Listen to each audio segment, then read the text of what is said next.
Hi, dear friends. This is Wasima Isra. I hope you are doing well, and I'm really happy to meet you today after my pilgrimage to Turkey.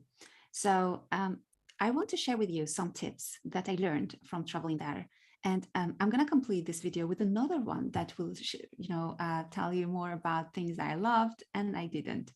So, first of all, these tips that I'm giving you is to make your trip safe and easy. Whether you are doing a pilgrimage there or just doing a touristic trip, these will help you. The first advice is that you can ask for a visa by yourself online. I've saw so many people asking for visa from other agencies, which make the process a little bit longer and more expensive. But it's quite easy to ask for the visa from the Turkish government directly, and you're going to have it or receive it according to your nationality, sometimes within 24 hours, sometimes within 48 hours. As Turkey is a very touristic country, the process to get in is quite easy. So I really suggest you do it by yourself. The second advice is when you arrive to the airport, do not buy anything from there. So most of the things that you can get from the airport will be double, sometimes triple the price than if you go to the town or the city and buy them from there.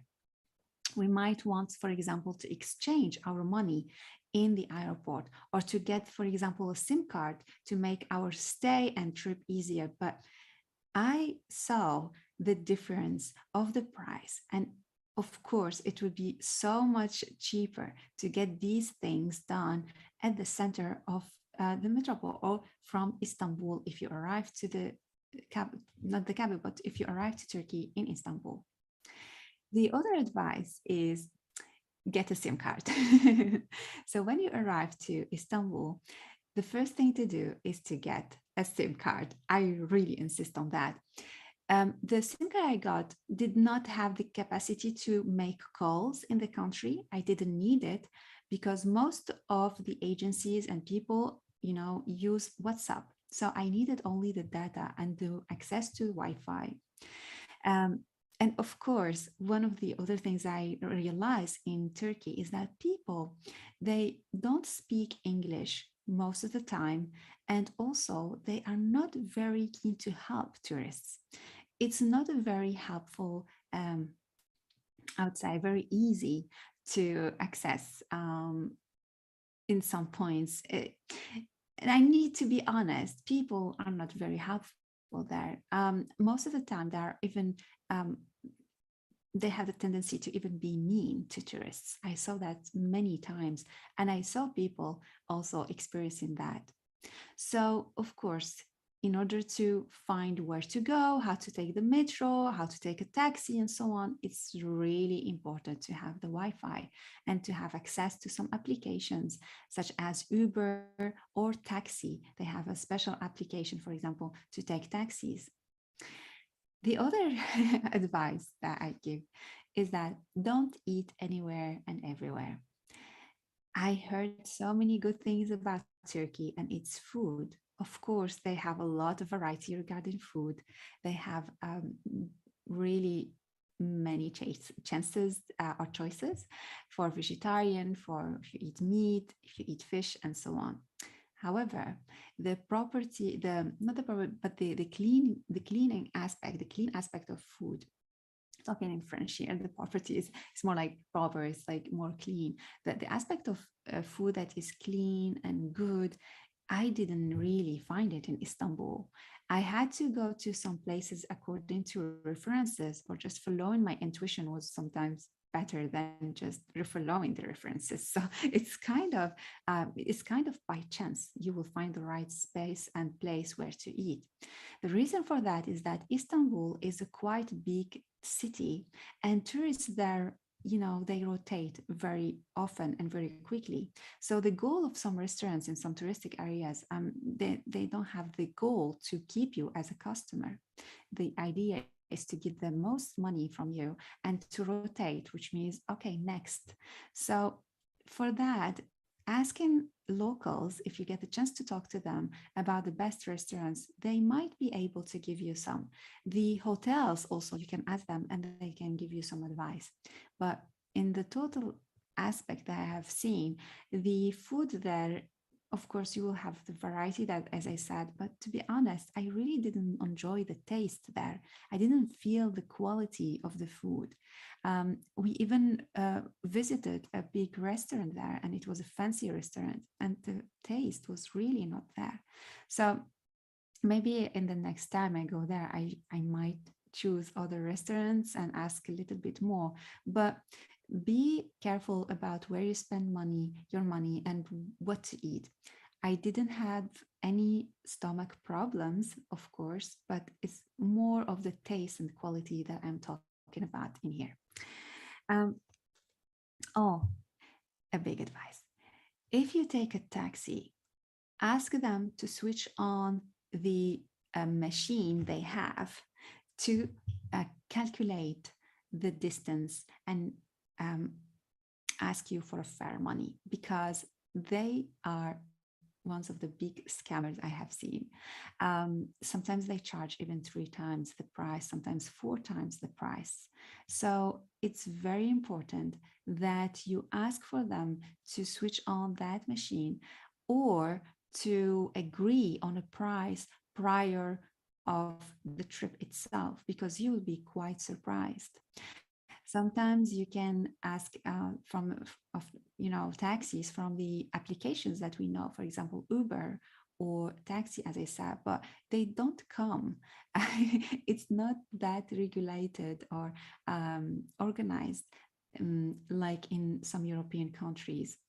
Um, so yeah, be careful about that. If you prefer taking the transportation, the public transportation, it's quite available. It's quite effective. It's just that sometimes they are later.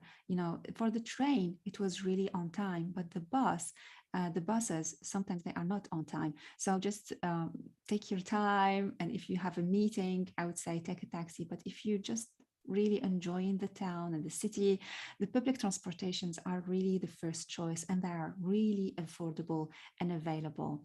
You can take the tram, the bus, the taxi, and I saw some people biking also, but it's not something really and that I would suggest, because drivers there are quite I'd say brusque. So I don't see it as a safe place to ride bikes in Istanbul. Oh yeah. um, One other advice also, if you are, I what I did is that I was traveling between different cities, and even in Istanbul, I stayed in different places.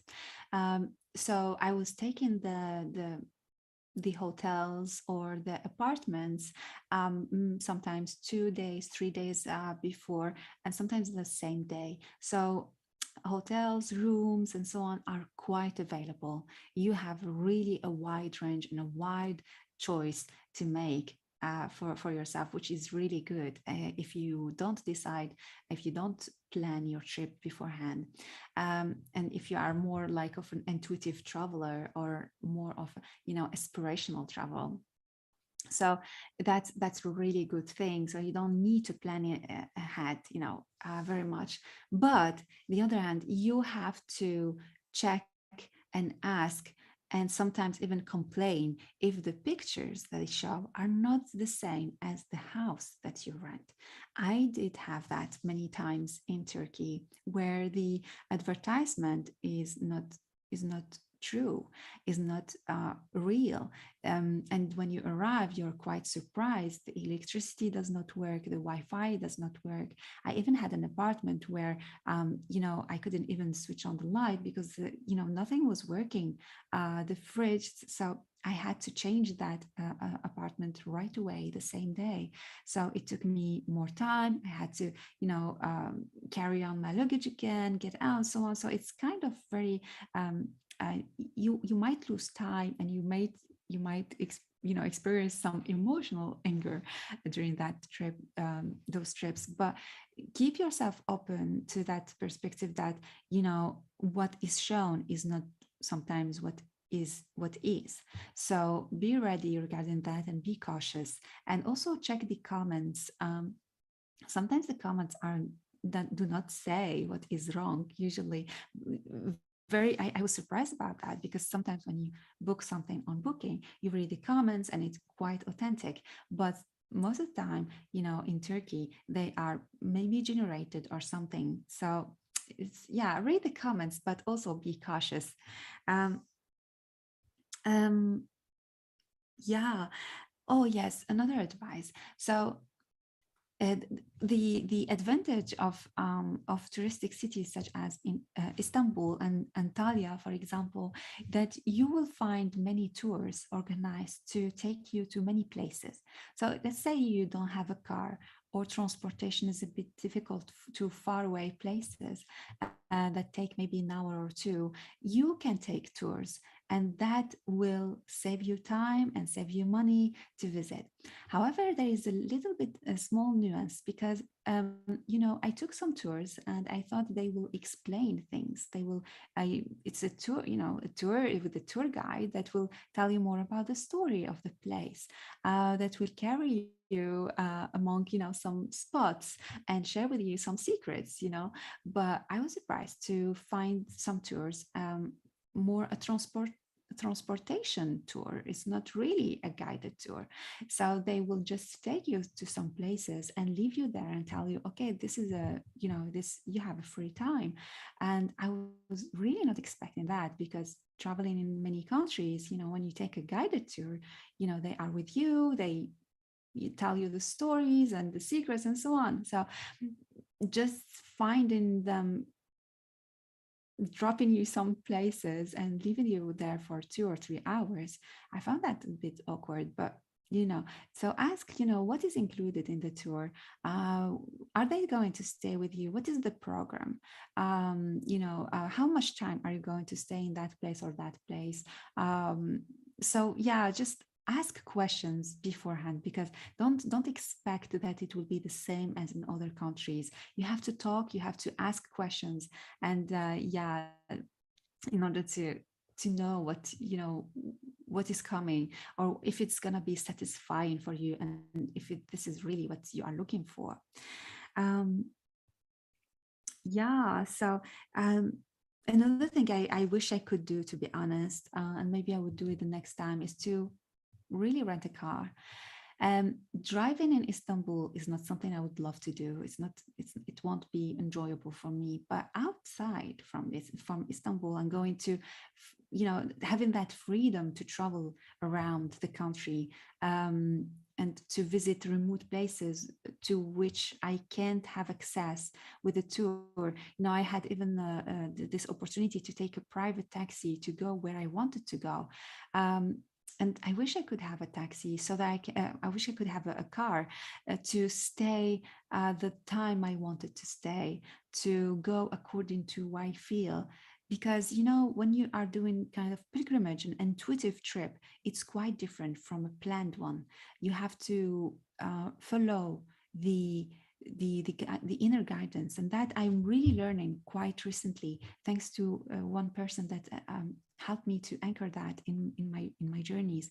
So it depends on how you travel and what you want to do.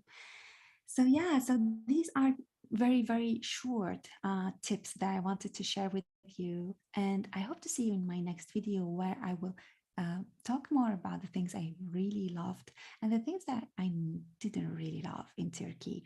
And hoping that this will inspire you also to travel to this far land that is filled with history, filled with paradoxes, and filled with things that help you to discover who you are and what you are here to do.